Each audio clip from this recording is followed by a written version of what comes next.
सालों पहले एक बार अरविंद केजरीवाल जी प्रेस कॉन्फ्रेंस के लिए अवतरित हुए और उन्होंने जो कहा एक बार उसका ध्यान करना जरूरी है। जरा सुनिए। If anyone wants very immediate publicity in this country, आप मेरे खड़े होके केजरीवाल के खिलाफ गाली देना, एक ब्लॉग लिख दो केजरीवाल के खिलाफ। देखो सारे कैमरे वाले ब्रेकिंग न्यूज चलाना शुरू करें। इसमें कुछ नहीं सुन रहे हैं ना कि अगर कोई पब्लिसिटी चाहता है तो वो खड़े होकर केजरीवाल जी को गाली दे दे। लेकिन संयोग देखिए, एनडीटीवी के एंकर ने ही केजरीवाल को घेर लिया। एक जमाने में तो लोग कह रहे थे कि आप भी ऐसे करता, आप ऐसे करते थे, you used to hold press conferences and से कि ये करप्ट है वो करप्ट है, मतलब आपके बारे में भी यही बोला जाता था। चलो गवर्नेंस की बात करते हैं। मगर केजरीवाल ने एंकर को घुमा दिया और इसके बाद जब एंकर नहीं मानी तो केजरीवाल जी ने अपना मुंह एक दूसरे शख्स की ओर घुमा लिया कि ये सवाल पूछेंगे।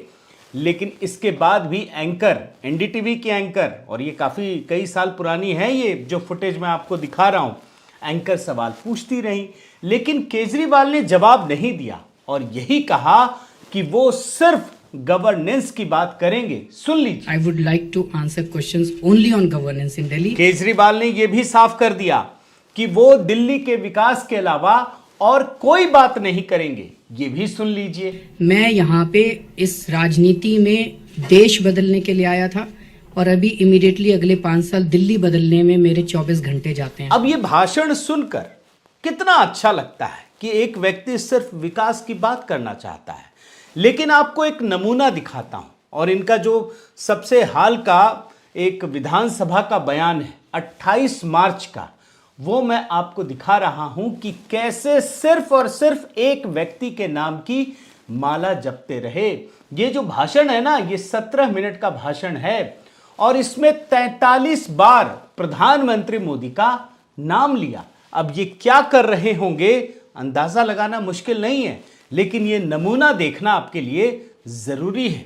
एक बार ये भी देख लीजिए। मोदी जी ने मोदी जी मोदी जी मोदी जी मोदी जी मोदी जी मोदी जी मोदी जी मोदी जी मोदी जी मोदी जी मोदी जी मोदी जी मोदी जी मोदी जी मोदी जी ने मोदी जी का मोदी जी में मोदी जी मोदी जी ने मोदी जी ने मोदी जी मोदी जी ने मोदी जी ने मोदी जी ने मोदी जी के मोदी जी के मोदी जी के मोदी जी के मोदी जी के मोदी जी मोदी जी से मोदी जी ले मोदी जी की मोदी जी मोदी जी के मोदी जी मोदी जी मोदी जी का मोदी जी मोदी जी मोदी जी। केजरीवाल का ये नमूना देखकर आपको अच्छा लगा होगा, लेकिन जरा आप ठहरिए क्योंकि और कुछ नमूने दिखाने हैं और आखिर तक बने रहिएगा। बहुत ही इंटरेस्टिंग चीज दिखा रहा हूं, लेकिन उससे पहले, आगे बढ़ने से पहले आपको एक फिर से बयान सुनाता हूं, रिकॉल कराता हूं कि केजरीवाल ने क्या कुछ कहा। एक बहुत ही छोटा सा हिस्सा। If anyone wants very immediate publicity in this country, आप मेरे खड़े होके केजरीवाल के खिलाफ गाली देना, एक देखो सारे कैमरे वाले ब्रेकिंग न्यूज चलाना शुरू। देख लीजिए,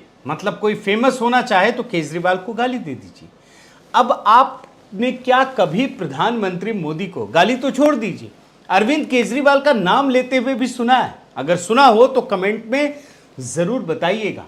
लेकिन केजरीवाल को यह अच्छी तरह से पता चल गया है कि मीडिया में बने रहने का तरीका क्या है और एक ही तरीका अपनाते हैं, बस प्रधानमंत्री मोदी का नाम लेकर अनाप शनाप चीजें बोलते रहो। सुन लीजिए। मीडिया वाले प्रधानमंत्री जी को कई बार इनवाइट करने जाते हैं, वापस आके बताते हैं अरविंद जी हम 45 मिनट प्रधानमंत्री जी के साथ थे, 45 के 45 मिनट वो आपका नाम ले रहे थे और आपको गालियां दे रहे थे। प्रधानमंत्री केजरीवाल को गाली दे रहे थे।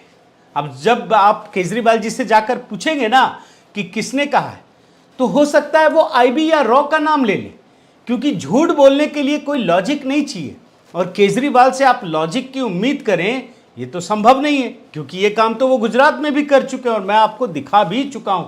लेकिन जब बात गालियों की हो रही है दोस्तों, तो ये जानना जरूरी है कि कौन किसको गाली देता है। अरविंद केजरीवाल प्रधानमंत्री मोदी को ये भी बता चुके हैं कि उन्हें पैसों की हवस है। आप सुनिए ये बयान। मैंने कहा यार उनको पैसे की क्या जरूरत है, प्रधानमंत्री जी को, मोदी जी को, उनके ना आगे कोई ना पीछे कोई। तो कहता है सर पैसे की हवस होती है। अब जरा आप सोचिए, जिस नरेंद्र मोदी ने अपनी बचत की और नीलामी से जुटी 100 करोड़ रुपए से अधिक की राशि को दान कर दिया हो, आपको ये खबरें लगातार मिलती रहती हैं, वही और मनीष सिसोदिया की भी बात कर लेते हैं, जो अरविंद केजरीवाल के सबसे खासम खास हैं। उन पर 100 करोड़ रुपए की घूस का आरोप है और ये सूत्रधार हैं। ये कोर्ट में ये बात भी सामने आ चुकी है। उसे अरविंद केजरीवाल भारत रत्न देने की मांग करते हैं। अब आप तय कीजिए कि पैसों की हवस किसे है?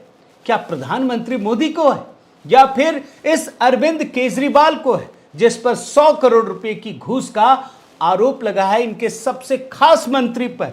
और ऐसे में फिर से एक बात दिखाना जरूरी है कि वो प्रधानमंत्री मोदी को, जो इस देश के 140 करोड़ लोगों के सबसे प्रिय हैं, उन्हें क्या कहते हैं। एक और गाली मैं आपको सुनाता हूं, सुन लीजिए। ये लड़ाई इस देश को बचाने की लड़ाई है, एक तानाशाह से, एक कम पढ़े लिखे व्यक्ति से, एक अहंकारी व्यक्ति से इस देश को बचाने की लड़ाई। देख रहे हैं ना कौन किसे गाली दे रहा है। अब मैं आगे आपको लेकर चलता हूं, आपको एक एक उदाहरण दिखाने वाला हूं, एक और नमूना दिखाता हूं। जो व्यक्ति आज चुनाव लड़ने से पहले दिन भर खांसता हुआ दिखता था और फिर इस दिल्ली में प्रदूषण फैलाकर पूरी दिल्ली को खांसने के लिए मजबूर कर दिया, वो व्यक्ति इस देश के प्रधानमंत्री को जानते हैं क्या कहता है?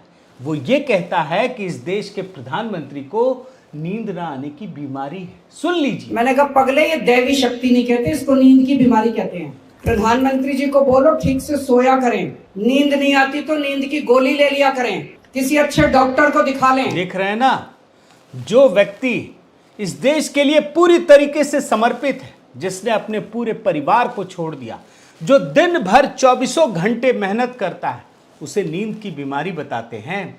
और इतना ही नहीं, केजरीवाल ने भाषा की सारी मर्यादा तोड़ दी।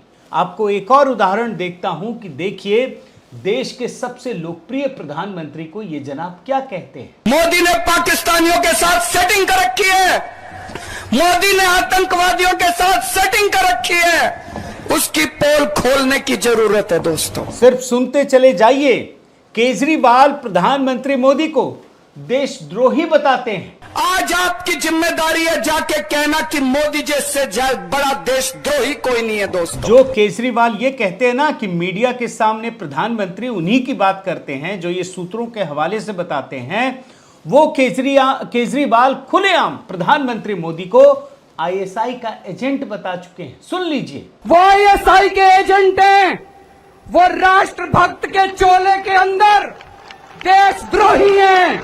अब ये ट्वीट देखिए, इसमें केजरीवाल प्रधानमंत्री मोदी को कायर और मनोरोगी बता रहे हैं।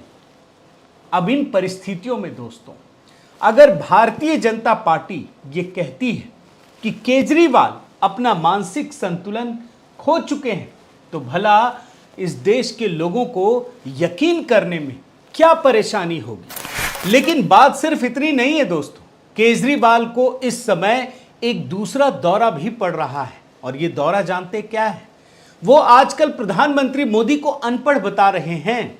अभी मैं आपको कई सारे उदाहरण दिखाऊंगा, ये भी बताऊंगा कि अनपढ़ कौन है।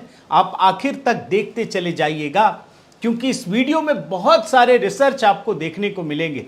कब कहा, क्यों कहा, कैसे कहा, एक एक बयान मैं आपको सुनाने वाला हूं। और ये लगातार इनका टेप रिकॉर्डर चल रहा है। अनपढ़ कितनी बार कहा, पहले ये समझिए, इस गुत्थी को समझने की कोशिश कीजिए, फिर बाद में मैं ये भी बताऊंगा कि ये इन्होंने अनपढ़ कहना क्यों शुरू किया। ये भी एक राज है जो अब तक किसी ने नहीं बताया। आप देखिए, ये बयान है 14 मार्च 2023 का। इस दिन ये जनाब बोलते हैं कि सिसोदिया को जेल भेजने के बाद उन्हें लगा कि इस देश का प्रधानमंत्री अनपढ़ है। सुन लीजिए। उस दिन मेरे को लगा, जिस दिन प्रधानमंत्री जी ने मनीष को जेल भेजा, कि देश के प्रधानमंत्री पढ़े लिखे तो होने चाहिए। इसके बाद 20 मार्च को केजरीवाल को नया ज्ञान आया। और ये ज्ञान जानते क्या है? कि नोटबंदी की वजह से उन्हें लगा कि देश का प्रधानमंत्री अनपढ़ है। ये भी सुनिए। अगर कम पढ़े लिखे प्रधानमंत्री हो तो कोई भी ऐरा गैरा आके कह देगा कि प्रधानमंत्री जी नोटबंदी कर दो, इससे भ्रष्टाचार खत्म हो जाएगा। लेकिन 3 दिन बाद ही केजरीवाल जी को देश की चिंता होने लगी और 23 मार्च को फिर से बताया कि देश का प्रधानमंत्री पढ़ा लिखा होना चाहिए। सुन लीजिए। मेरे को डर इस बात का लगता है, चिंता मुझे मेरे देश के बारे में होती है कि मेरे देश के प्रधानमंत्री अगर पढ़े हुए नहीं हैं। लेकिन अगले ही दिन 24 मार्च को केजरीवाल ने एक और डेटा ढूंढ निकाला। उन्होंने बताया कि इस देश के जो बाकी प्रधानमंत्री हैं, नेहरू से लेकर के इंदिरा, राजीव और तमाम प्रधानमंत्री, ये सब पढ़े लिखे थे और नरेंद्र मोदी सबसे कम पढ़े लिखे व्यक्ति हैं। सुन लीजिए। भारत के इतिहास में सबसे कम पढ़ा लिखा प्रधानमंत्री अगर हुआ है, मैं नहीं समझता आजाद भारत में कोई 12वीं पास प्रधानमंत्री हुआ है। फिर से 27 मार्च आते ही केजरीवाल को नोटबंदी की चिंता होने लगी। फिर कहा कि अगर प्रधानमंत्री पढ़े लिखे होते तो नोटबंदी जैसा फैसला नहीं लेते। सुन लीजिए। वो नोटबंदी का निर्णय जो है, अगर कोई पढ़े लिखे प्रधानमंत्री होते कभी नोटबंदी का निर्णय नहीं लेते। अब 28 मार्च को फिर से वही गाली। मोदी जी कम पढ़े लिखे हैं, उनको समझ नहीं है कि करना क्या। अगर आप इन गालियों को सुन सुन करके परेशान हो चुके हैं तो दोस्तों थोड़ा सा संयम रखिए, क्योंकि मैंने भी ढूंढने में बड़ी मेहनत की है। आगे आपको कुछ और भी दिखेगा। 1 अप्रैल को ये जनाब फिर से वही गाली देते हैं। सुन लीजिए। ऐसे में ये संदेह होता है और ये प्रश्न उठता है कि क्या हमारे देश के प्रधानमंत्री पढ़े लिखे हैं और कितने पढ़े लिखे देख रहे हैं ना, समझ रहे हैं ना। 2 हफ्ते में 7 बार केजरीवाल ने प्रधानमंत्री मोदी को अनपढ़ बताया। यानी हर दूसरे दिन ये प्रधानमंत्री मोदी को अनपढ़ बताते हैं। बाकी गालियों की तो बात ही छोड़ दीजिए, क्योंकि वो तो मैंने आपको एक विधानसभा के भाषण में दिखा दिया कि 17 मिनट में 43 बार मोदी जी का नाम लेते हैं। लेकिन जानते हैं, ये केजरीवाल वही शख्स है जो कुछ बरस पहले तक ये कहते हैं कि प्रधानमंत्री को डिग्री की जरूरत नहीं है, उसका पढ़ा लिखा होना जरूरी नहीं है। अन्ना का उदाहरण देते थे। कितना डबल स्टैंडर्ड है ये मैं आपको दिखाने की कोशिश कर रहा हूं। आप सुनिए। प्रधानमंत्री बनने के लिए आपको कोई डिग्री की जरूरत नहीं है। प्रतिभा फॉर्मल एजुकेशन की मोहताज नहीं है। कम पढ़ा लिखा व्यक्ति जिसने कम शिक्षा प्राप्त की हो फॉर्मल एजुकेशन में, वो भी बहुत प्रतिभावान हो सकता है। अन्ना हजारे जी की एजुकेशन फॉर्मल एजुकेशन नहीं है, पर वो कितने ज्ञानी व्यक्ति हैं। देख लिया ना आपने, अरविंद केजरीवाल जी कुछ भी कर सकते हैं, वो कहीं भी कुछ भी बोल सकते हैं। ये लॉजिक से परे हैं, और क्यों परे हैं इसका भी मैं आगे खुलासा करूंगा। लेकिन पहले आप ये समझिए कि जिस नरेंद्र मोदी को ये अनपढ़ बता रहे हैं, वो इस देश का सबसे लोकप्रिय प्रधानमंत्री है। लेकिन मैं आपको आगे लेकर चलता हूं और एकदम लेटेस्ट खबर, कल की खबर आपको दिखा रहा हूं। ये खबर आप देख लीजिए। पूरी दुनिया में सबसे अधिक अप्रूवल रेटिंग प्रधानमंत्री मोदी की आई है, वही जिसे केजरीवाल जी अनपढ़ बता रहे हैं। और ये जो मॉर्निंग कंसल्ट है ना, ये अमेरिका की कंपनी है, जहां के एक अखबार में एक छोटा सा आर्टिकल भी छपवा लेते हैं ना ये पैसे दे करके, तो दुनिया का सबसे ईमानदार शिक्षा मंत्री घोषित कर देते हैं। वहीं की रिपोर्ट के आधार पर ये सारी विपक्षी पार्टियां भारत को ही बदनाम करने में लगी हैं। ये वही मॉर्निंग कंसल्ट है, आप देख लीजिए। प्रधानमंत्री मोदी के आगे कोई नहीं है। दुनिया का कोई भी राष्ट्राध्यक्ष या शासनाध्यक्ष प्रधानमंत्री मोदी के करीब भी नहीं है। आप ये समझने की कोशिश कीजिए, ये अनपढ़ व्यक्ति हैं अरविंद केजरीवाल की नजर में। लेकिन मोदी जी को छोड़ दीजिए, प्रधानमंत्री को छोड़ दीजिए, वो तो अनपढ़ व्यक्ति है ना। चलिए मान लिया केजरीवाल जी वो अनपढ़ व्यक्ति है, लेकिन एक पढ़ा लिखा व्यक्ति, उसकी पढ़ाई लिखाई कैसी है और ये पढ़ा लिखा कितना क्या हो सकता है, ये इसका नमूना आपको दिखाता हूं। ये वो व्यक्ति हैं केजरीवाल जी जो खुद को पढ़े लिखे और इंजीनियर बताते हैं। ये वो शख्स है दोस्तों जो अपने फायदे के लिए अपने बच्चे की झूठी कसम खा सकता है। ये भी सुन लीजिए। और बच्चों की कसम है, ना बीजेपी से गठबंधन करेंगे ना कांग्रेस से गठबंधन। देख रहे हैं ना, अगर भूल गए हो तो याद कराने के लिए बताया। ये पढ़े लिखे व्यक्ति हैं और जानते हैं केजरीवाल ने न केवल कांग्रेस से गठबंधन कर लिया, सरकार बना ली, बल्कि घुटनों के बल झुककर विनती करते रहे आगे भी कि हर राज्य में समझौता कर लो, हमें गठबंधन का पार्टनर बना लो। और पढ़े लिखे अरविंद केजरीवाल अपने बच्चे की झूठी कसम खाने के बाद अपनी पत्नी को भी नहीं बख्शा। एलजी से लड़ने के लिए अपनी पत्नी को बीच में ले आए। ये ट्वीट देखिए, उन्हीं का ट्वीट है, पुराना है, मैं आपको दिखा रहा हूं। एलजी साहिब रोज मुझे जितना डांटते हैं उतना तो मेरी पत्नी भी मुझे नहीं डांटती। पिछले 6 महीनों में एलजी साहब ने मुझे जितने लव लेटर लिखे हैं उतने पूरे जिंदगी में मेरी पत्नी ने मुझे नहीं लिखा। एलजी साहब थोड़ा चिल करो। आप भाषा देखिए, ये एक मुख्यमंत्री की भाषा है, क्या कहते हैं। लेकिन मैं आपको पढ़े लिखे व्यक्ति का उदाहरण दिखा रहा हूं ना। ये जो पढ़े लिखे अरविंद केजरीवाल हैं, उन्होंने सिर्फ बच्चों और पत्नी तक वो सीमित नहीं रहे, इसके बाद वो बाप पर भी उतर आए। उनका एक बयान ये भी सुन लीजिए। इन लोगों को लगता है इनके बाप का माल है। हर समय अपने ही रिकॉर्ड को तोड़ने वाले जो पढ़े लिखे केजरीवाल हैं, वो सिर्फ बच्चों, पत्नी और बाप तक ही सीमित नहीं रहे, आगे बढ़े और नानी को भी घसीट लिया। अगर आप भूल गए हो तो ये बयान सुन लीजिए। जब बाबरी मस्जिद का ध्वंस हुआ तो मैंने नानी से पूछा, नानी अब तो आप बड़े खुश हो गए, अब तो आपके भगवान राम का मंदिर बनेगा। कहती है, ना बेटा, मेरा राम किसी की मस्जिद तोड़ के ऐसे मंदिर में नहीं बस। लेकिन जानते हैं, जब प्रधानमंत्री मोदी के अथक प्रयासों की वजह से राम मंदिर का निर्माण शुरू हो गया, तो ये पढ़े लिखे केजरीवाल सत्ता के लिए राम मंदिर पहुंच गए और अपनी नानी को भी नहीं बख्शा।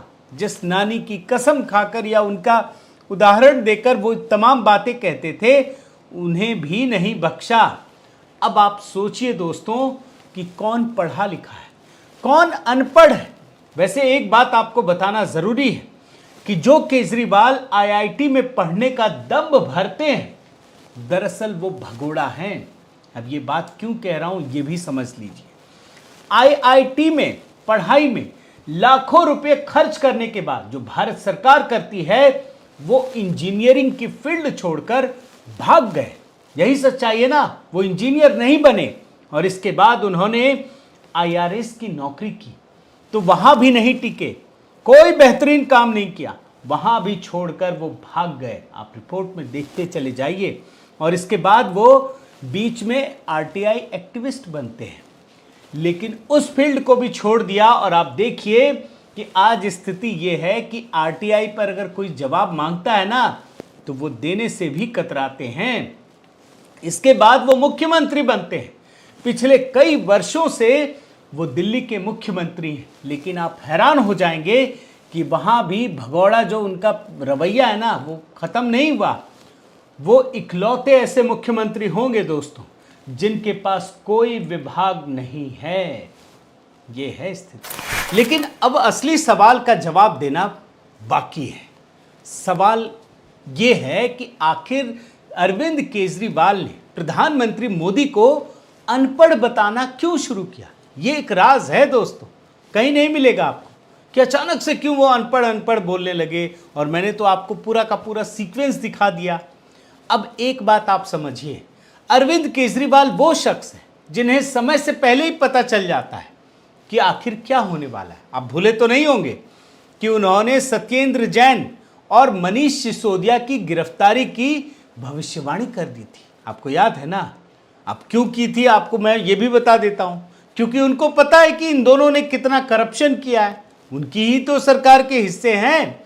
और जब जांच होगी तो गिरफ्तारी तो होगी ही ना, इसमें कोई रॉकेट साइंस नहीं है दोस्तों। ठीक इसी प्रकार से ये जो डिग्री वाला मामला है, जिसमें इन्होंने प्रधानमंत्री मोदी से डिग्री की मांग की थी, इन्हें पता था कि अब इन पर भी कोर्ट का चाबुक चलने वाला है, क्योंकि कोर्ट ने तो फैसला अपना सुरक्षित रख लिया था। इन्हें पता था कि ये खिलवाड़ कर रहे हैं सिस्टम के साथ। इसी वजह से ये नैरेटिव बुनना शुरू किया। और आप देखिए कि गुजरात हाईकोर्ट ने केजरीवाल को जुर्माना इसलिए नहीं लगाया कि उन्होंने डिग्री देखने की इच्छा जाहिर की थी, बल्कि गुजरात हाईकोर्ट ने यह बताया कि सिर्फ सनसनी फैलाने के लिए केजरीवाल ने इस सिस्टम का दुरुपयोग किया।